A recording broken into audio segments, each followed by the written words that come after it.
Look at your hat though, Tiffany. Oh my god, I love it. Tanya, I need y'all to all stay muted, please.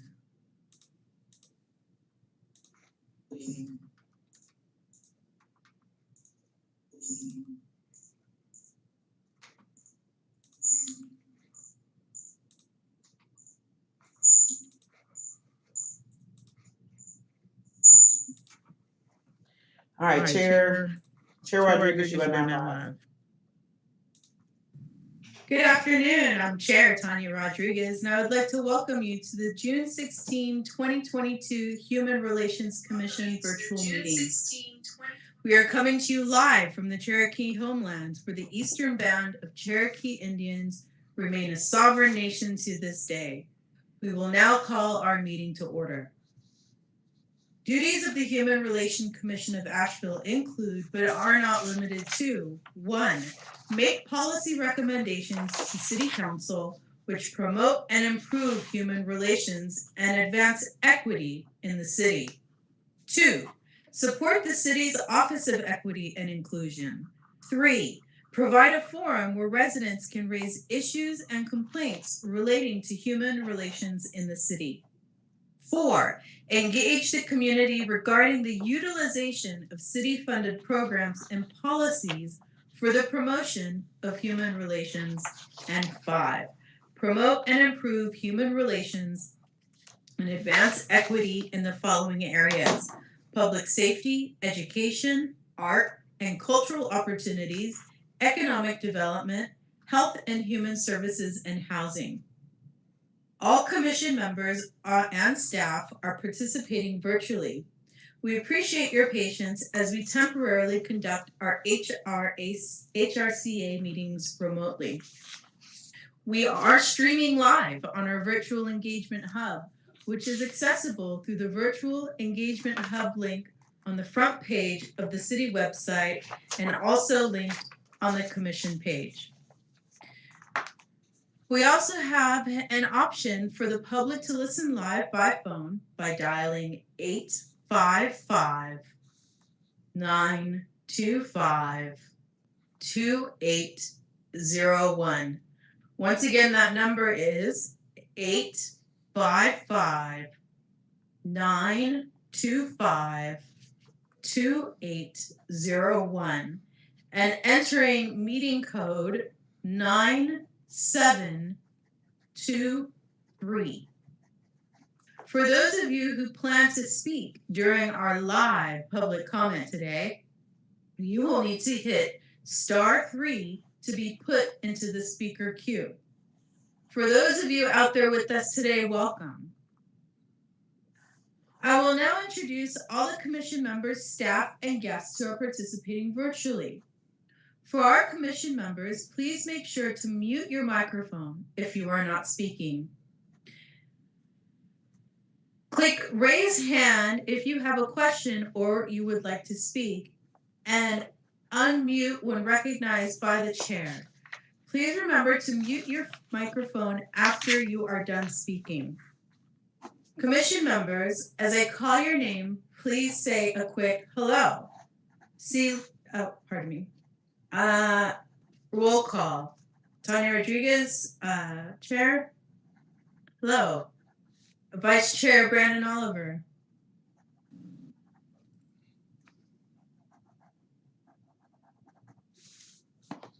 See his icon, and I know he's here. So we're going to say Brandon Oliver is present.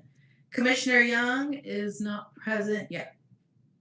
Commissioner Venable, I don't see Commissioner Venable yet. And Commissioner Noyes, no. Commissioner Noyes is not here yet. Commissioner Harvey Dean Harold. Here. Commissioner Bremseth is not here. Commissioner Debelow. Present. And Commissioner Reed is not here. Commissioner Chandler. Hello, I'm present. Sorry. Thank you. Commissioner Smith, welcome. Welcome to the commission. President, thank you for having me. Commissioner Wilberding. Hi, good evening. Nice to see you, everyone. Thank you. Welcome. Commissioner Atkins is not here, and Commissioner Boyd. Here. Thank you. Thank you very much, and welcome to the new members. Our City Council liaison, Kim Roney, is not here, and I'd like to welcome City staff members Elena Schmidt, Good evening. Brenda Mills, Good evening, everyone. and Aaron Miles. Good evening. Thank you very much for being here and creating the space for the HRCA in your life and bringing the service to Asheville in the way that you do, which is amazing. Thank you very much.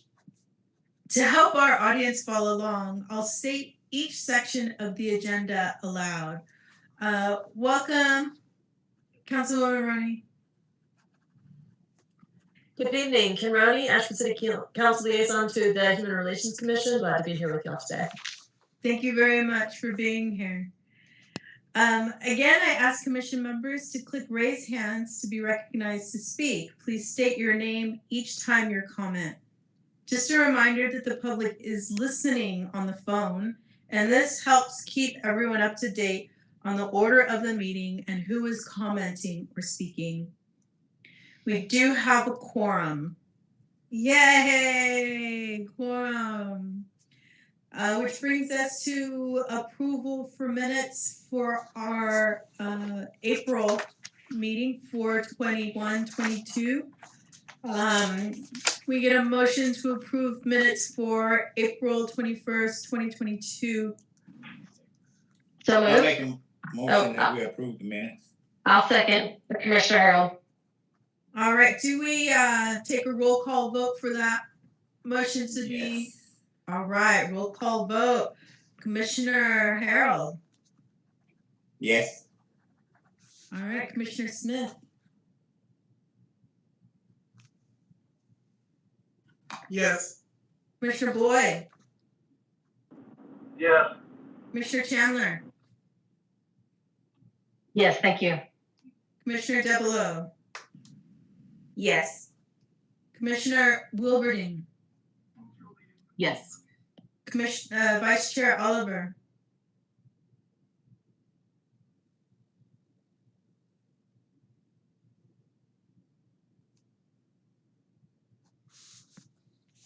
Vice Chair Oliver. I'll say yes.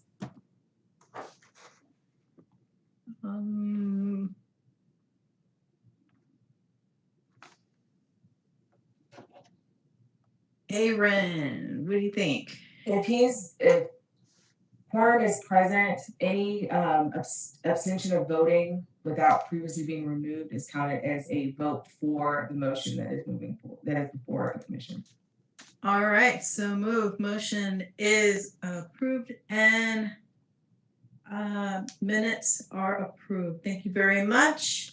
Moving on to next item up for business, our staff updates, which is Elena bringing up to date with the OEI newsletter. Elena? Thank you, Chair Rodriguez. The Office of Equity and Inclusion has a newsletter that we're excited to share with you all. It comes out monthly for now, over the summer for sure, and then perhaps in the fall, it might go to every other month, but you'll get an email from our office every month. If you're interested, you can sign up with the link that's on the agenda. So it's linked in our staff updates.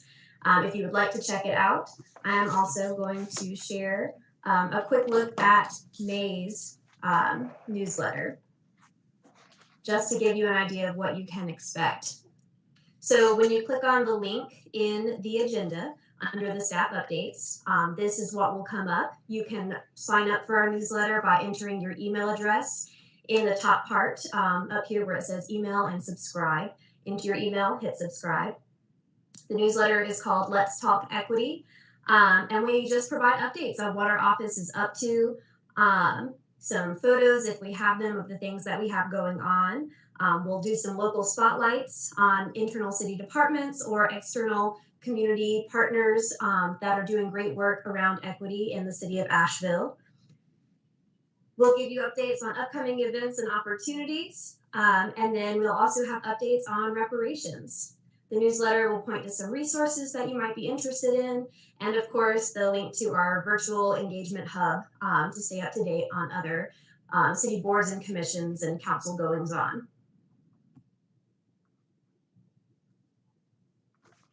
I also have an update that council has voted on a total of 4 new appointments for the Human Relations Commission of Asheville. Hooray.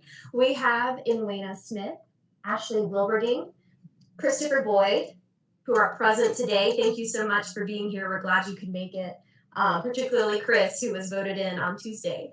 And then Amma Atkins, who was not able to make it tonight and was also voted in this past Tuesday. So welcome and thank you for serving on the commission. And our next update will come from Miss Brenda Mills. Again, evening, everyone. Just want to kind of give you some general information about the Community Reparations Commission. Our next meeting is June 27. We had actually 2 meetings this month to try to catch up on some things. We're going to do a little level setting on this next meeting. And then moving forward in July, their meetings will be the third Monday, 6 p.m. at the Buncombe County conference room on the first floor at the TD Bank building on College Street. You can find out more information about reparations and the commission by going to the website page on the city's website page. You click on government and then boards and commissions and then pick community reparations. On the project page is publicinput.com/AVL reparations. We will start with the impact focus areas of criminal justice, economic development, education, housing, and health and wellness in July. So those separate meetings will be starting, and we will notify everybody of when those meetings are going on. The only meetings that will be streamed live are the main meeting of the Community Reparations Commission. Thank you. Thank you, Brenda. The work that you do is amazing. It's you do the work of 10 people. It's such a pleasure to be at service together with you. So thank you. Thank you. I appreciate all you guys do as well. And moving on to unfinished business, our vote on proposed changes to the HRCA procedure. So the HRCA rules of procedure, I wonder if you can screenshot that, Elena. Yes. So that everybody can have access to it and see it who are watching as well. And for those who may not have access to print out the information and all of that good stuff, so that we can follow along with that. Can everybody see that? Mm-hmm. All right, cool. Elena, you may want to make that a little bit bigger. Cool. There you go. That's it. Susie's going more. I need a bump for my bump. There we go. So, would you like to elaborate on this, Elena?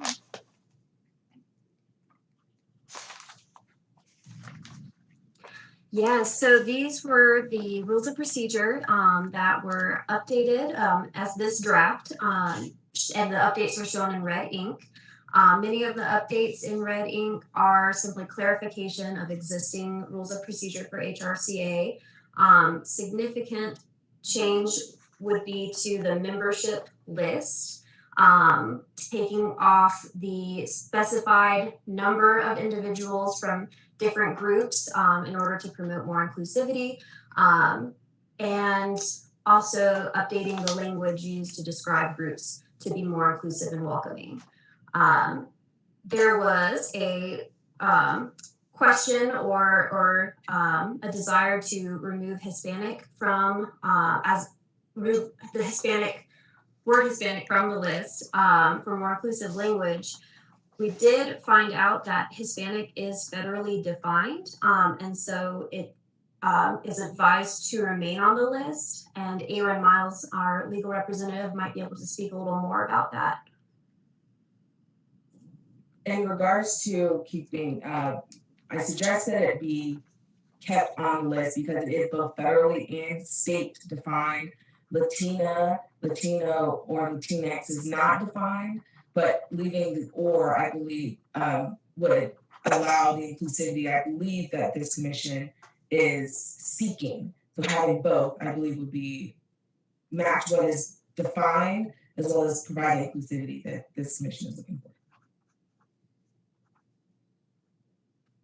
Appreciate you looking at that from a legal perspective and bringing in what is state and federally recognized and also what is being brought in from a social justice perspective as well. So thank you for providing the or in there because that's a really powerful word, or it's being used in equity as well. A list of education opportunity, a list of education or lived experience. So or is becoming more and more powerful in the realm of equity today. So thank you very much for that.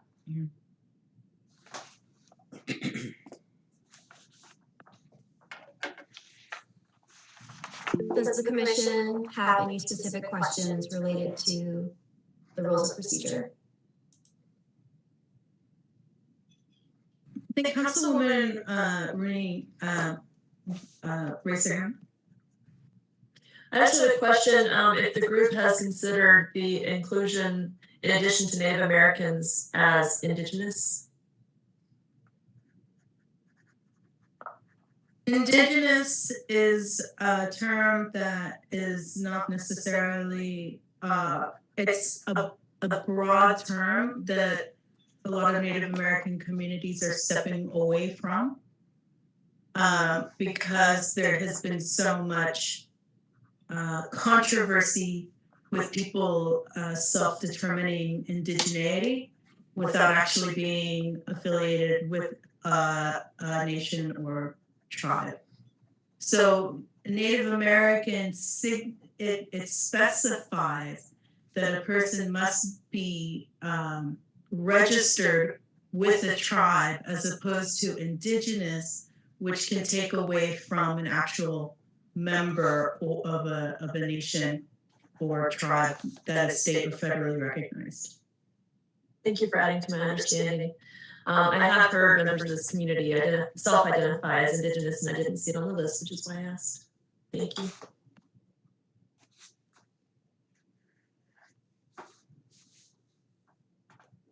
Commissioner Harrell? Yes, I brought this item up several times. Item F. Yes, item F. Between the ages of 18 and 25. I stated that as far as statistics are concerned, and this is according to a higher organization, the United Nations, the statistic age in the U.S. is established at the ages of 15 to 24. And ours 18 to 25, ours would be taking it to 15 to 24 would give it more inclusiveness as far as I'm concerned. But I was wondering, is that an item that we can change because of where I got the information? And Commissioner, I can speak to that. In the state of North Carolina, age 15 is considered a minor. You are considered an adult at age 18, in which an adult would be able to sign and participate and be appointed by council to serve on this commission. And the commission agreed to remove the term youth and identify them as individuals to encompass, I believe, what you're stating and making it more inclusive. So 18 and 25 was encompassing that younger group of individuals, but allowing them to be an adult is recognized by the state of North Carolina. Thank you. Commissioner Dillon? Thank you. My question is just again going back to line A or item A.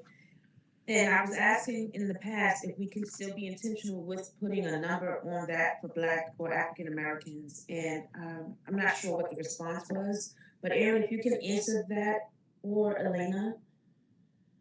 And the reason why I'm bringing that up is because, again, we're going to find this commission to shift and change gears in the near future. And if we're not intentional with having to, force ourselves to have one or two African Americans, it may not look the same for years to come. Yes, I'm happy to answer that question. So numbers, as they're identified here, could be identified as a quota, which are not permitted under federal law or state law to be included when dealing with race. In regards here, if you were to, for example, if 6 were to be limited to only having 6, which means the group will be limited to 6 individuals only, no more, as well as if it also is limiting other individuals, allowing, say, for example, someone of Asian descent wanted to be on the commission, and there weren't 6 African Americans, then that person, the way it's written, would not be permitted to be on the commission based on the numbers. So that is for the removal of the quota language. That does not keep, however, council from appointing members of these groups. And it's the way that it's written now is shall include, but not limited to make it more inclusive for the individuals as identified through A through J on the procedures. And this decision to make these adjustments came from City Council, City staff, or HRCA members? These suggestions to the procedures came from staff. So, sorry, go ahead. No, I was just going to add that specifically for the membership, that is identified in the ordinance that created the HRCA, and that section will have to go to council for amendment to the ordinance creating the HRCA. So once it is agreed on by this commission, then it will go to council for review and consideration. Thank you.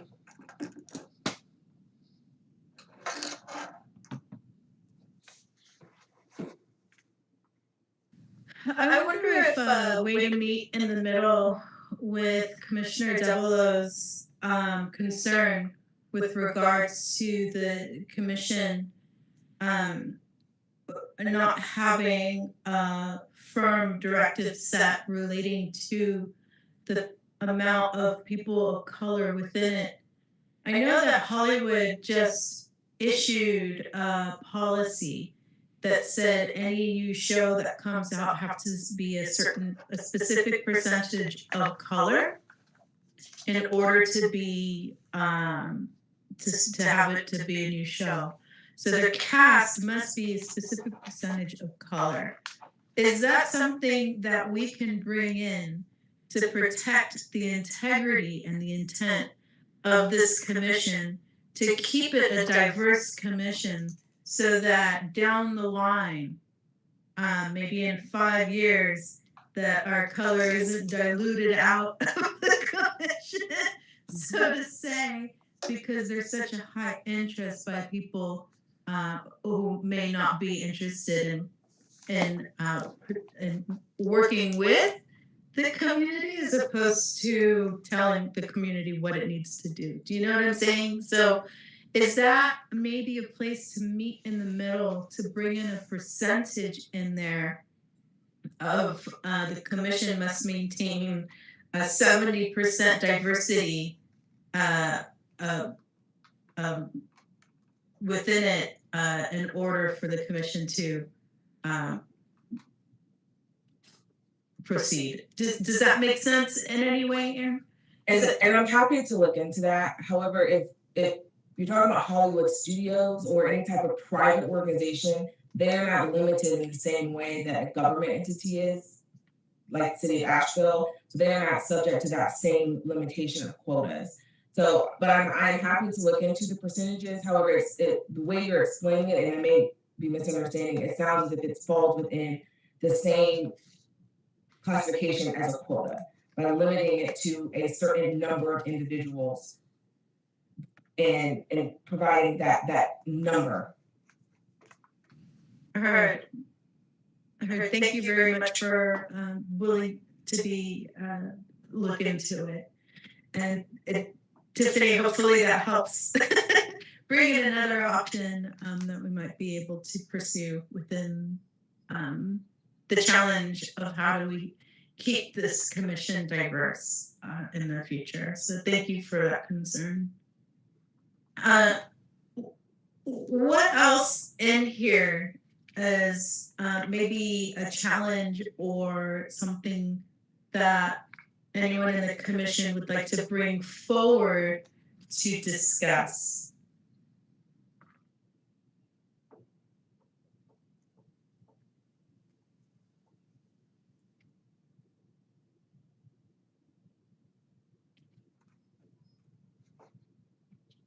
If no further discussion is warranted, how do we feel about a vote to vote this in, or do we wait another meeting until Aaron finds out about the percentages and then comes back with that, because that's a pretty big one? Commissioner Devila.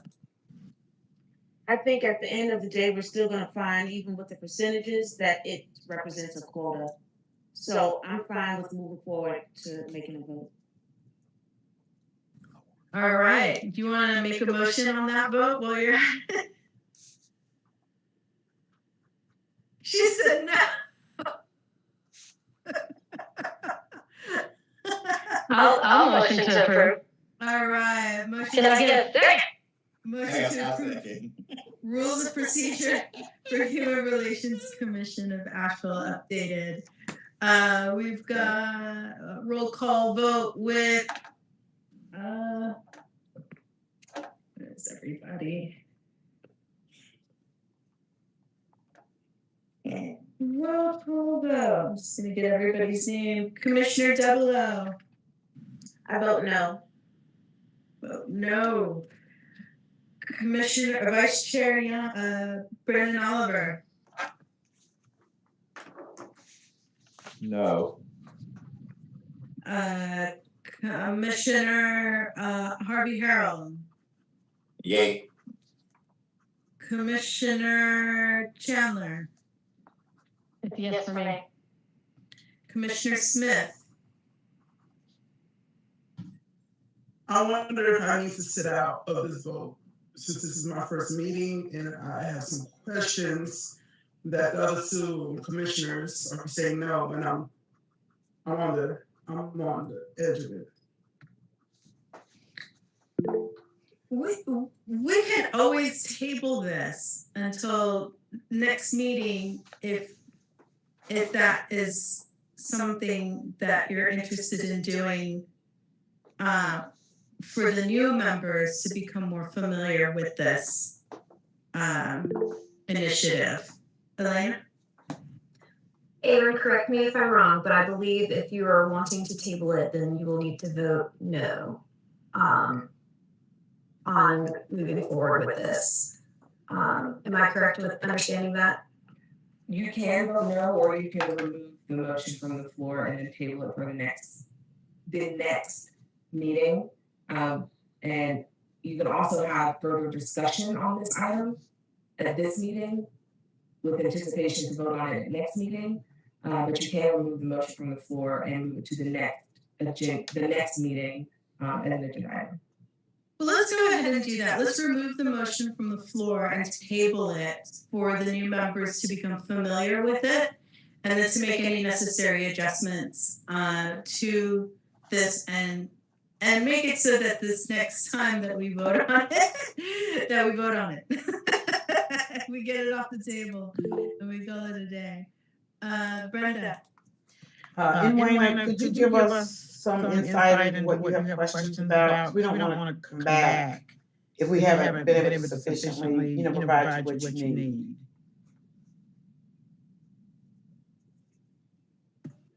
When I had my interview, before preparation for my interview, my orientation, I did all my reading, and I just read through it and I thought it was good. But I value Tiffany, Ms. Devereaux's opinion and Mr. Oliver's opinion, and I'm now questioning: is there something that I'm missing here? And I don't want to say yes to something that may not benefit the commission or Asheville as a whole, as a community, especially those of us who are of color. And I know how things happen around here, so I'm too new. This is my first meeting. I don't want to make us say yes to something that is not good for the community. And I will add something briefly, because quota is not permitted within government practice, state or federally, as it is written with the numbers, those are not enforceable. So it's as if you're reading them without the numbers. So I just wanted to clarify that if for any questions that come forward.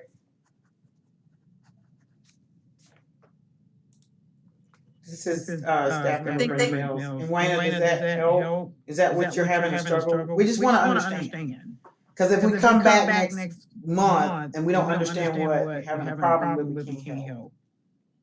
Is that what you're having a struggle with? Commissioner Devereaux, can you please tell me your concerns or why you want to say no to what's going on? Sure, I am concerned, going back once again, looking at how it's always been hard to recruit Black people specifically, and how we're moving into a new space where it's really, this inclusivity also can feel like anti-Blackness. And if we're looking at where we had numbers and those numbers represent a quota for the past 3 years, how is that not noticed and or recognized up until now? Which I understand the department is new with new individuals, but it just feels like business as usual. And like Madam Chair said, is there really no way we can meet in the middle to ensure that Black people specifically have that space to be able to sign up and come in, because there is something that represents as far as, making sure staff, city staff, or whoever does recruitment, and or the committee itself, the commission itself, it will behoove them to have to recruit Black and brown bodies. And I'm afraid that those numbers or that quota that's there goes away. It's not going to be like that anymore. And I hope I'm clear. I'm not trying to run us down a rabbit hole. I understand and I agree. Councilwoman Renee. I wonder if, since this is being tabled and we have so many new members who've joined, and thank you for that, if it would be a benefit to maybe recirculate the original recommendation of the Blue Ribbon Commission that informed the formation of this group, to understand why the numbers came to be part of the language in this document in the first place.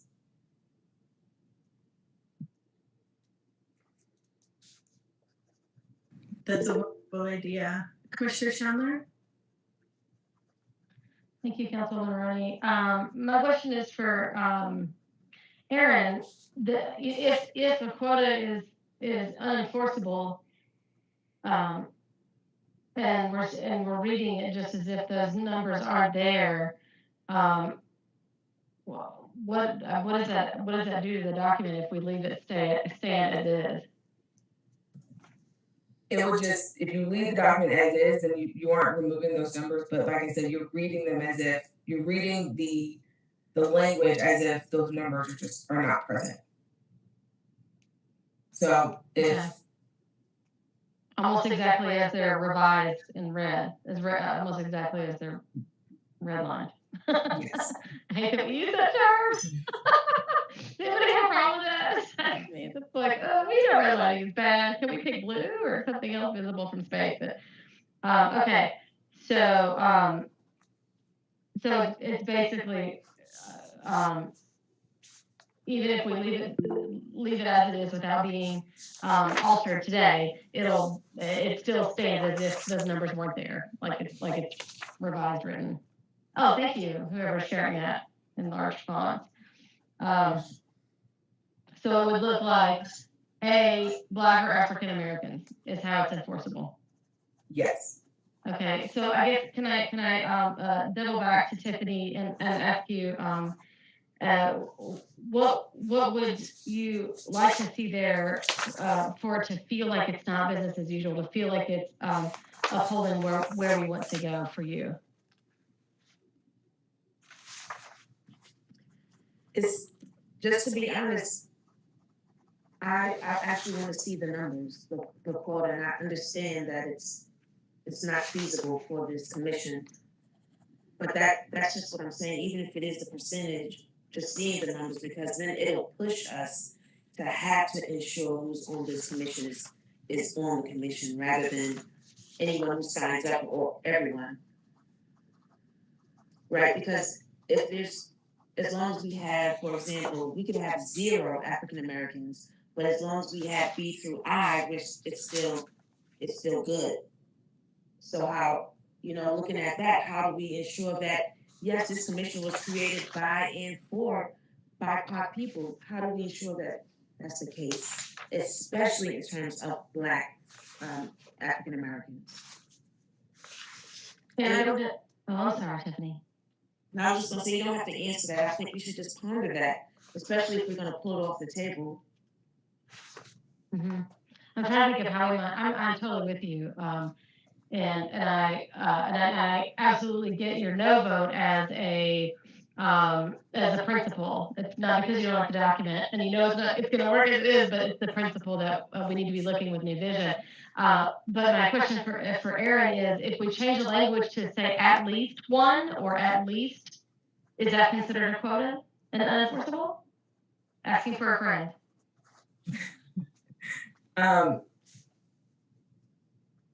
It depends. Now, I know that's a very, very interesting answer, but it would depend on how it was applied more so. As it's written now, it says it shall include. Well, as it is revised, it is to say it shall include versus what I believe it says, the representation shall be as follows. So possibly, but it's I would have to, it's possibly depending on application. I would almost look at it, and I see Commissioner Boyd, I would almost look at I just want to interject here, that by putting in the numbers, Commissioner Double, it's like adding boxes. Like it's just checking boxes instead of organically allowing the people who want to be here to be here. So it's, instead of giving the opportunity for the commission to ebb and flow, as more people move into Asheville that are of many different colors, to open the commission up in a way that isn't a commission that has a list of boxes to check with numbers that check those boxes, with a suggestion of who is to be represented in this commission to make it what it is. I think it's up to essentially staff and city council who is on this commission. It's city council who does the appointments. And so as city council has a guideline of who is expected to be on this commission without a box checking with numbers, I think that allows for the diversity that is within this commission to grow and blossom in a way that includes all people and invites all voices, which is what Asheville is made up of and is making up more of every day as more and more people move to this town. And so by offering the opportunity to not be a checkbox commission, by having a specific number, because this year it may be 6, right? Next year we may need 8. But if we don't have that limitation of the number, right, so that we check the box, right, then what happens is that we might get none. Because it's not limited to, it's not at the limit of. And we of color, we Black, Indigenous people of color, we Indigenous, Black, racialized people have all had limitations. So why are we putting limitations on ourselves and on a commission that represents our voices in this community?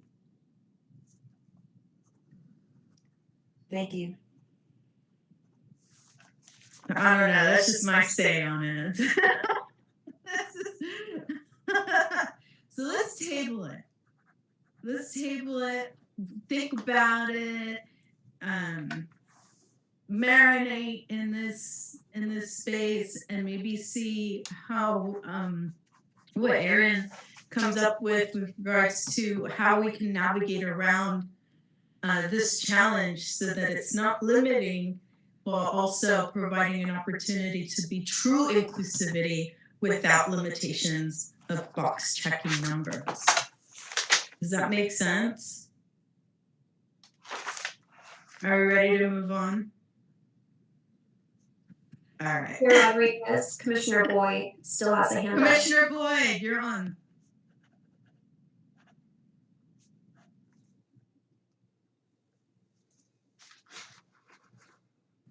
I think you're muted. There we go. I didn't know I had to take the hand gesture off, sorry.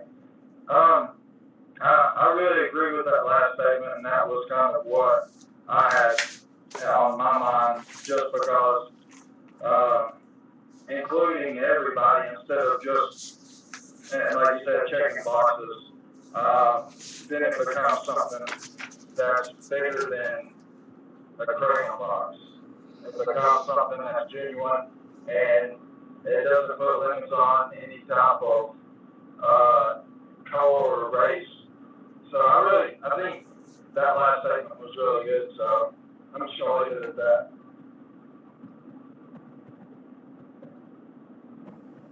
Thank you very much, Commissioner Boyd. So we're going to shelve this, bring the motion off the table and shelve it to our next meeting.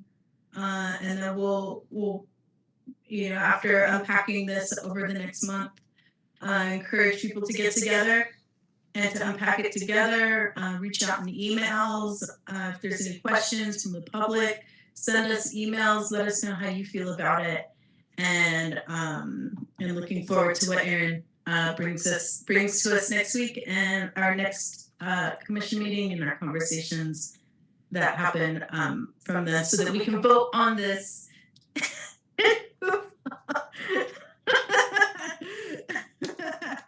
So with that, moving on to our new business, Commissioner Devereaux, board and commission restructuring discussion.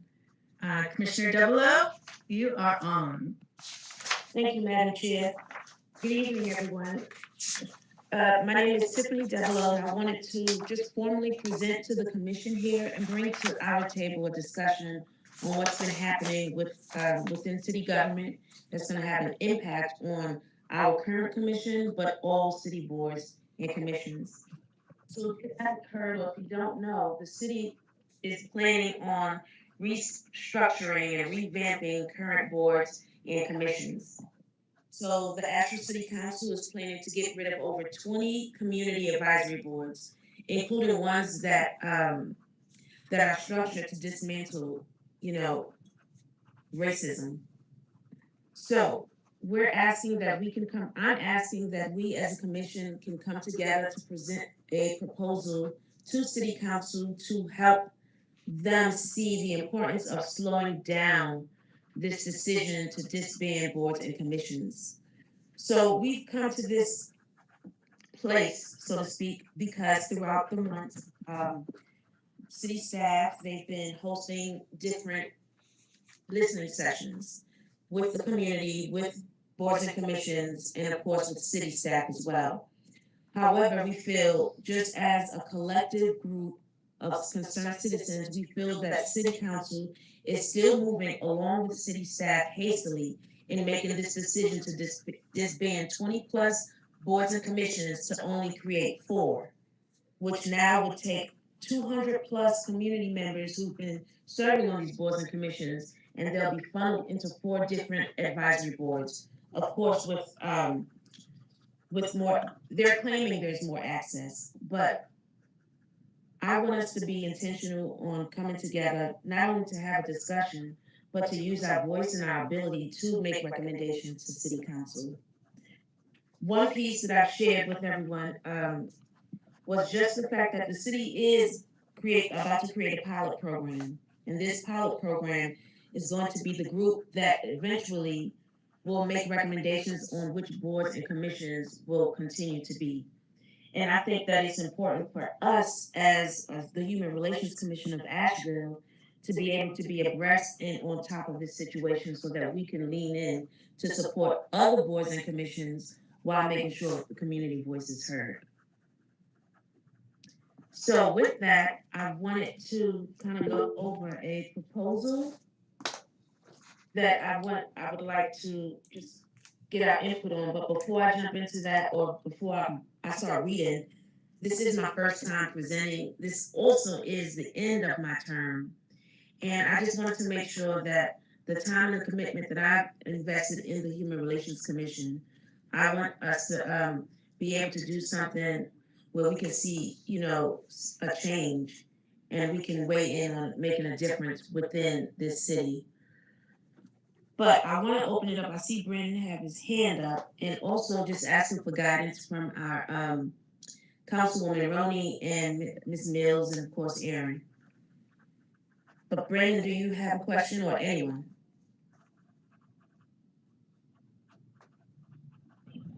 Hello, everyone. Sorry for my signal problems right now.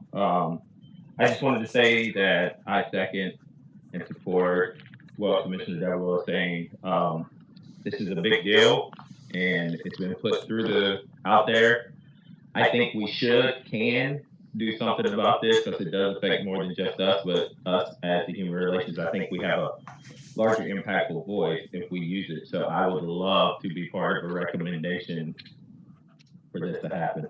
Thank you for sharing that. Thank you for your time on the commission, and for what I can do, I will make sure that the things that you are and have been fighting for continue to be fought for until they're won. So thank you, Commissioner. Thank you, Vice Chair. I have a quick question, Chris, and I do see your hand.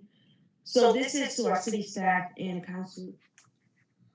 At this time, as I'm making this presentation, do I need to cover what a recommendation is going to look like, or is that something that we can work on as a commission together?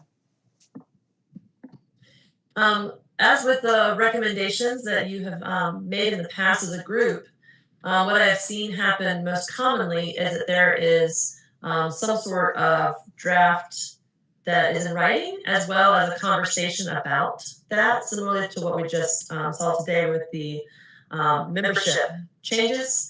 And that after that conversation, which informs the written document that folks are able to work on and advise on together, typically there at the next meeting would be a motion that may advance. As a formal recommendation to council, it does help to have a document in advance that members of the public, as well as this group, can take under consideration, acknowledging that the written word is not the only way that folks can provide input. You may also reach out to council directly to provide a verbal input, but that is most typically the way that our advisory boards advise the council. Thank you. So if we can just take this moment to look at us having the discussion, and then I would love to be able to send out the template that Madam Chair sent to me with the verbiage for our next meeting. And then I want to go ahead and pass it to Christopher.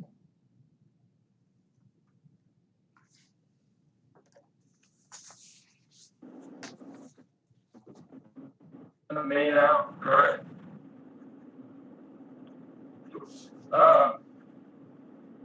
Was there any reasoning that they have given for canceling the other committees, or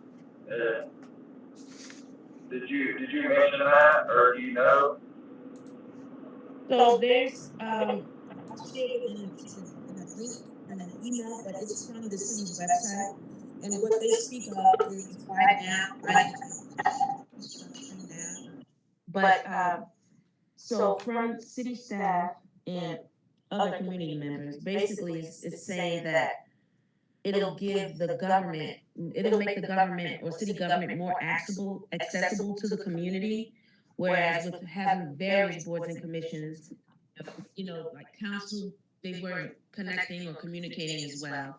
So this would minimize just the broadness of how we operate as a city government.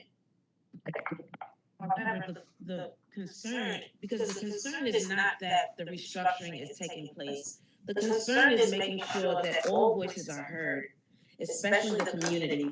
We want to make sure that the city kind of looks at this in some sort of a shared decision-making process, rather than jumping hastily into making a decision for us, they're making a decision with us.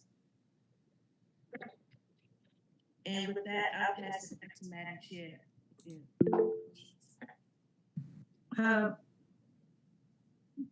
Brenda, one moment. I just want to understand, with the recommendation that you're bringing in, right? So something like that would call for a working group, right? To work on the recommendation so that we can do things in the working group, like reach out to other commissions who take umbrage with the restructuring pilot, and then connect with them, and then also maybe community members and members of local organizations that might have similar concerns with the restructuring pilot. So my concern is that this is being brought in to us to do the work with the recommendation. But this is your last meeting. So it's like, I don't know, it's the next meeting is your last meeting? Okay, so we'll be able to do this, and then you'll be bringing the recommendation for your meeting next meeting. Correct. Okay. I just wanted to understand, like, please don't drop a bomb and run. Oh, no. And I also represent on our working group, the city government working group and government connections. So I'm also going to be bringing it to us as well. Okay. All right, cool. And would you be interested in maybe seeing who's interested in being in this working group now, like maybe with like a show of hands, so that you can have people join you and then reach out in that way to connect with creating this working group to move forward with the recommendation? Is that something that you'd be interested in doing? That sounds perfect, yes. Yeah? All right, cool. Let's, do you want to do that right now, or do you want to go, Brenda? Let's let Brenda go. And Okay. while we have our other commission members, just think about if you want to join the current working group, Intergovernmental Connections, and that's what we're going to be working on this proposal. Okay. Recommendation. Thank you. Thank you, Commissioner. Thank you. This is Brenda Mills, Director of Equity and Inclusion. I just want to clarify a few things. We have slowed down because the pilot was supposed to start this month. So we have slowed down. There is a realignment working group. The next meeting is next Thursday, I believe at 5:30, 6 o'clock. Elena will be working as a facilitator in that. And what I'm going to suggest is talk facts. if you want to keep your board, what changes happen or is lost if you do not have this board? Or are there recommendations to remain with this board, and what's the next steps for that? Because what I want to say is I took a little bit of account. 9 members of this committee are African American, and I believe 2 of them have not attended the last 3 meetings. Now, that's not an indictment. I'm not calling names, but attendance has to be better. We're better now because we have newer members, but attendance has not been that great. And then talk about, I also wanted to state, and I'm not sure if you talked about it at the last meeting, or we didn't have a last meeting, everybody was kind of sick. Mr. Gene Troy, who came to do an orientation for you guys last fall, said that in whatever form you are in, they will continue to support us. So if there's another home for this or another idea around this, or you're a part of a working group up under the board, he will continue to that office will continue to support this group. So I just wanted to say that we have slowed down. So, and ultimately the vote is not staff, it is city council. So. Right. And thank you. Yes, And ma'am. I did Thank you. But I didn't want to bring that to this meeting space here. Just still staying focused with the intention of just being that support to make sure, because until we actually see them say we're going to slow down and things are going to look different, I think we should still continue to press the bar. So thank you for that insight, Brenda, of course, but just making sure we have facts. And Lena will send a link to the project page. You guys need to go on that project page and do a little homework, everyone. So that you're talking about, addressing the things that are in there, and it's all in there. So thank you. And just one more thing to add. The 4 proposed groups aren't set in stone. So if we do have a chance, if, say the pilot goes through, and we do have a chance to go, hey, we want to add a 5th one to that and call it the Human Relations Commission, we have that option as well. And instead of being a commission, it would be the Human Relations Committee. So that would just be the only shift with that. But there is that option there. It's not just specifically for, and that's concrete, and we can't work outside of that. They are open to suggestions, and I think that that's an important thing to bring in.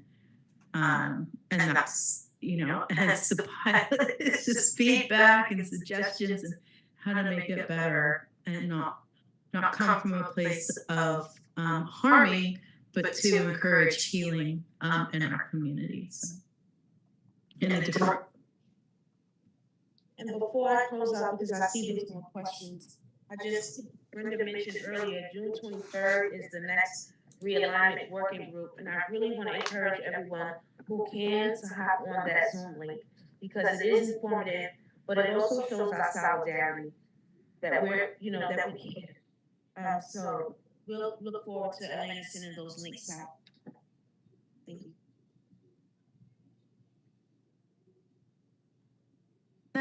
And Commissioner Smith.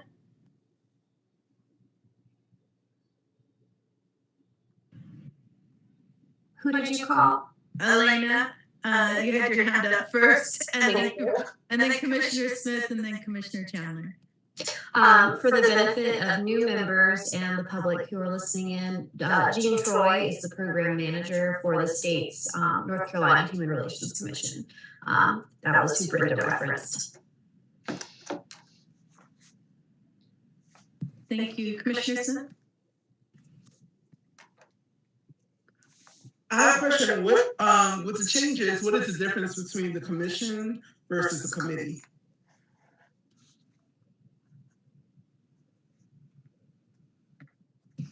Aaron? So I'm not sure exactly how it is defined within the restructuring.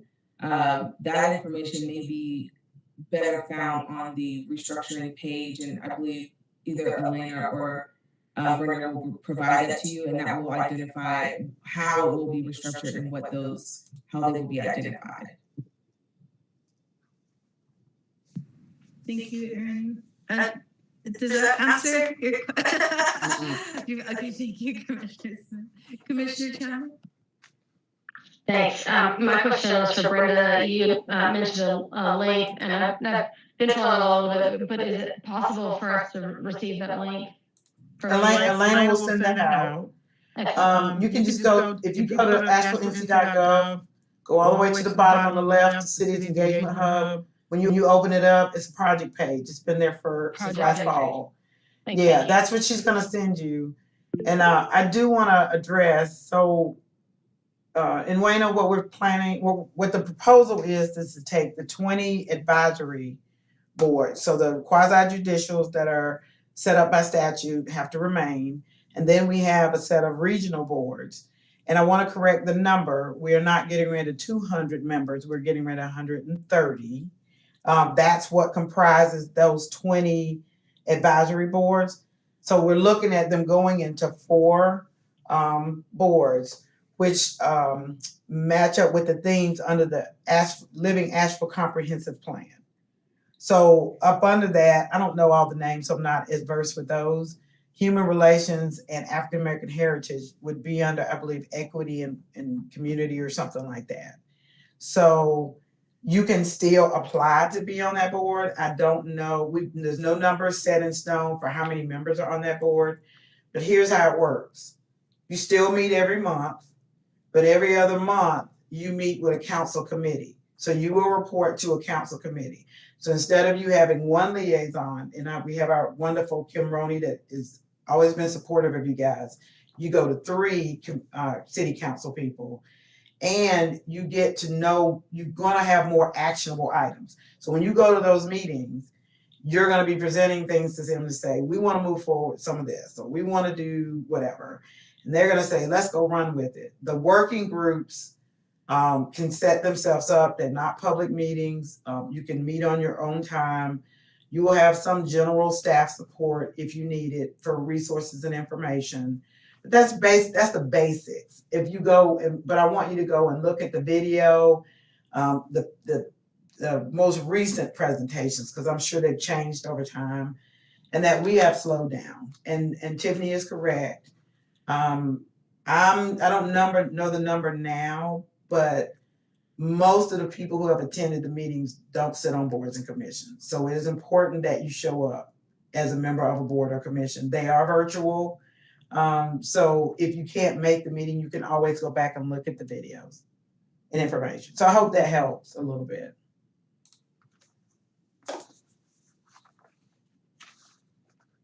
Thank you, Tiffany. Commissioner Devlin, you're complete? I'm complete. And I appreciate everybody weighing in. Thank you. Thank you very much. If we're complete on that item up for business, we'll move on to committee updates. Intergovernment relations with Tiffany, me, and Brandon. Brandon dipped out. And we have not met yet. And it sounds like this may be intergovernment relations may be right up that pilot alley. So let's see if we can bring in a more powerful working group within intergovernment relations and anchor it with the pilot recommendation. Yeah, let's do that. And our next committee update comes from community engagement. Susie, me, and Commissioner Tiffany and Harvey. Yes. Commissioner. It's still a work in progress. Commissioner Devereaux, she put out an email on 5/12/22. There was no response to it. I would appreciate if she put it out again. Either that or you, Commissioner Rodriguez, would be fine. And I would just appreciate that. But like I said, my place is still vacant. Thank you very much for the update, Commissioner Harold. And we will get on that. Committee update for addressing housing issues. Commissioner Chandler, any updates on that? We are, since Commissioner Loyez is not on the call today, I don't have an update of them. There's still a lot of complicated issues surrounding the sanctuary camping suggestion. Also, we also have not met and probably need to work on that. Do you have any updates from her around the sanctuary camping? I remember last month last month I missed, but the month before she wasn't ready to put the recommendation before a vote. But we can follow up on that and hopefully have some information to people so that we might be able to consider it and then vote next time. Definitely. And then I wonder if these recommendations, Commissioner Rooney, if we can give them to you and then also present them to City Council as well to anchor them in, because I know that the Commission, the last recommendation regarding protections for inclement weather for our houseless community still hasn't been heard by City Council. And now we're not dealing with winter, we're dealing with extreme heat. And so, once again, we're dealing with climate change in full effect. And I was wondering if we can revisit that recommendation with City Council and what that would look like.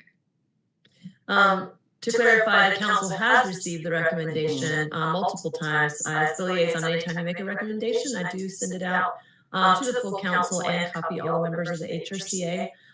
Because that is a receipt of the council members receiving it, members of the commission are welcome to reach out to the council members individually to ensure that it doesn't end up being missed in the many communications that we receive from the public. Additionally, it is absolutely appropriate for the chair to make a recommendation to present to the council on recommendations. I have seen this done typically with staff reports. If there's a group of recommendations, for example, and I'm happy to forward that along, or the chair can reach out for our agenda requests directly. Thank you very much. Definitely will be doing that. For our next committee update, examining systems, Commissioner Harold? Yes. I have talked to Commissioner Young. Dolores, I see she had just joined a minute ago. And I need to get in touch with her. Commissioner Young said he know where I live and he would be able to come over here. And I just have to talk to Dolores as far as us getting together. And that's what we're saying right there. All right. Thank you, Commissioner Harold. And our next committee update is improving HRCA. And it looks like Commissioner Venable is trying to click in and out. And so we'll move on as soon as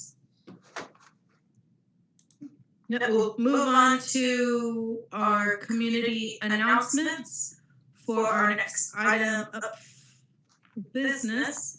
Are there any community announcements from the commissioners that you would like for the city of Asheville and Buncombe County to know of? Commissioner Chandler. Thank you. I had a question to clarify with Councilwoman Maroney. Did you say that we're able to and encouraged to reach out to individual council members about our recommendation?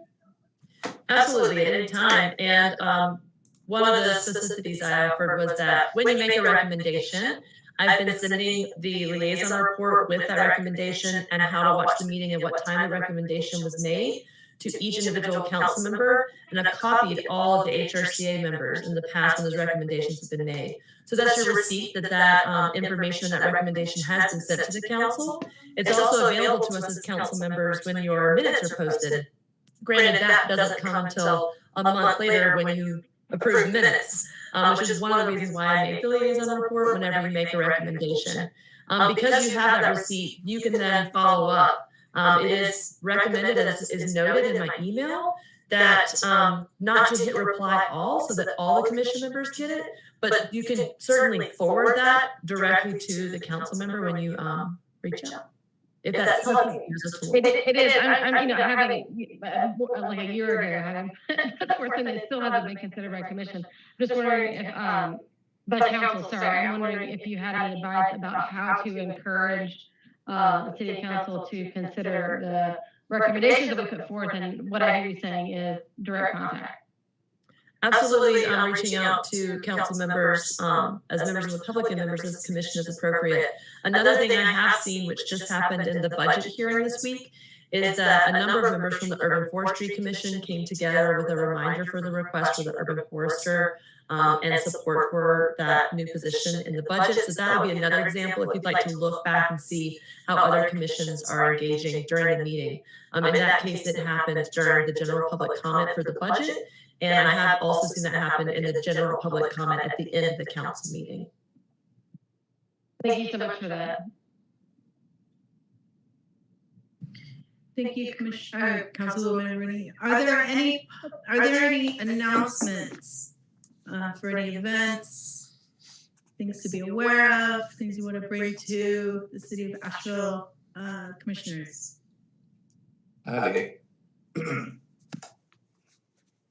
Go on. I do see you, Commissioner Harold. Take my hand down. There have been several events that I've been attending and getting to know other people as far as, in Asheville. As far as the Black Wall Street event, participating in that, and I got to see about the employment partnerships and the opportunities as well. And that was down in the River Rocks district. And Brenda was down there, and I met Commissioner Young down there as well.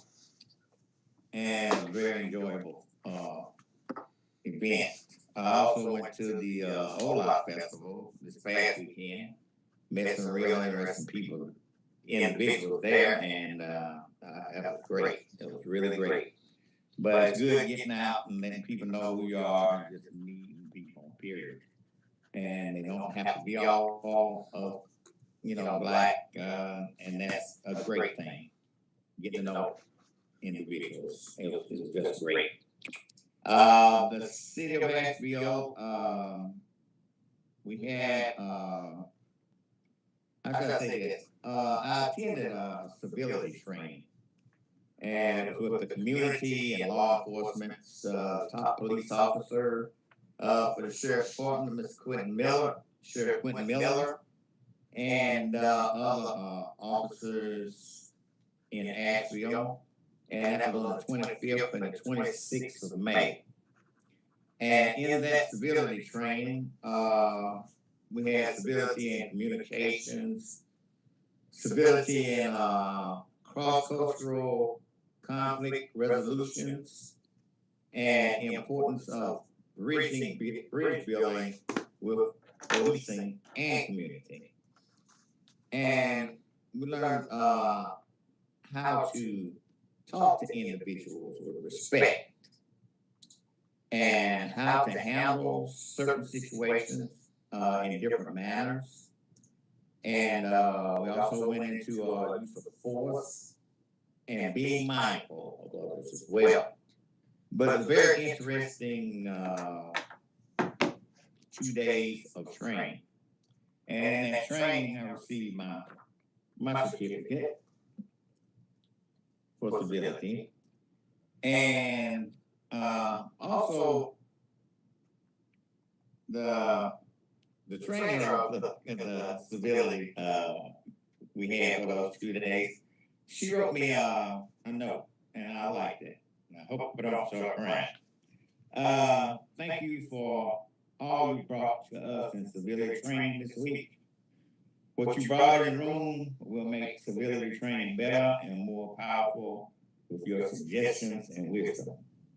In deep appreciation for you, thank you for taking the time to make the world a better place for all of us. Tanya Rodriguez, Executive Director, National Institute of Racial Equality, Equity, Commission Chair, Human Relations Commission, City of Asheville, Educator, Northern Republic. And I appreciate her for the training and as well as the knowledge. And the last thing I have is this weekend will be the Juneteenth Festival. Grab myself. And this Juneteenth celebration, whether you know the real meaning of it, is to commemorate the effective end of slavery in the United States.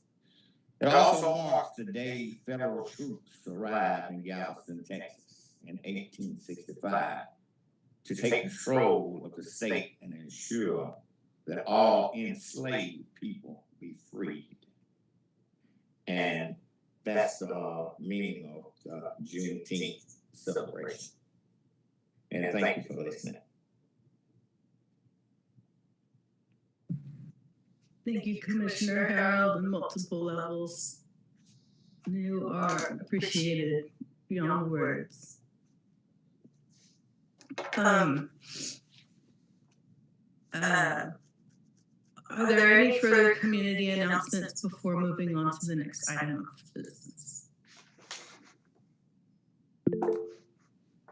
Commissioner, Councilwoman. Thank you, Harvey, for noting Juneteenth. I just wanted to remind folks that the website is juneteenthofasheville.com, where you can get information on the full schedule of the festivities, which run from 11 a.m. to 10 p.m. this Saturday. Additionally, the Indigenous Walls Project is taking place on Friday, June 17th, from 5 to 7 p.m. at 46 Aston Street. It's on the same block as the Transit Center. So once again, that's 46 Aston Street, the first Indigenous Walls Project block party. Thank you very much, Councilwoman Rooney. Are there any further community announcements?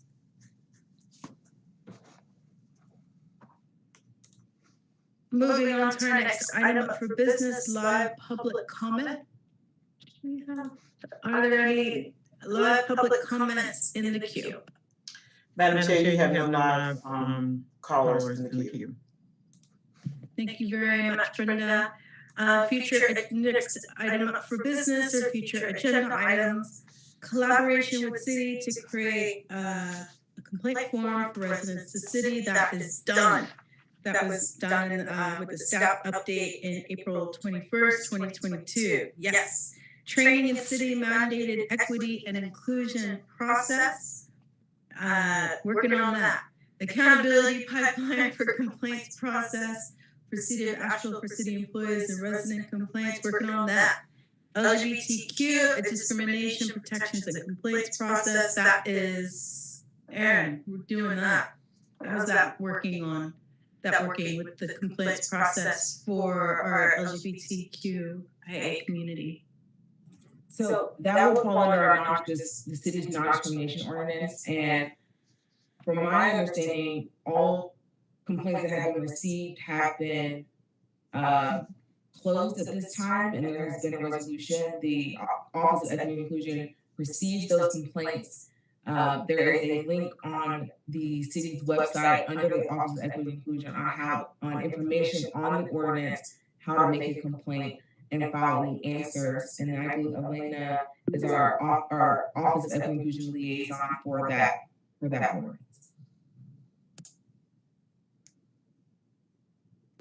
Elena, thank you, Aaron. Thank you, Erin. And just for the benefit of the commission, I've also created a tutorial video that talks a little more about the ordinance and how you can file a complaint. So we're working on getting that up on the website as well. That way, if reading is not the best way that you receive information, you can also watch a video and receive it that way as well. Thank you, Elena. Erin, is the ADA compliance and complaint process a part of the non-discrimination ordinance, or is that something separate? So it is a portion of that, yes, but it also has its own complaint process as well. But yes, you can make a complaint under the non-discrimination ordinance for disability or ADA compliance. Thank you very much for that clarity. Creation of volunteer mentorship program to support returning citizens, public safety, fair and equitable housing, and environmental climate concerns are all future agenda items. At this time, we've come to adjournment. We don't need to call for a vote. If there is no other business, we will adjourn. Thank you very much, everyone. Have a wonderful evening.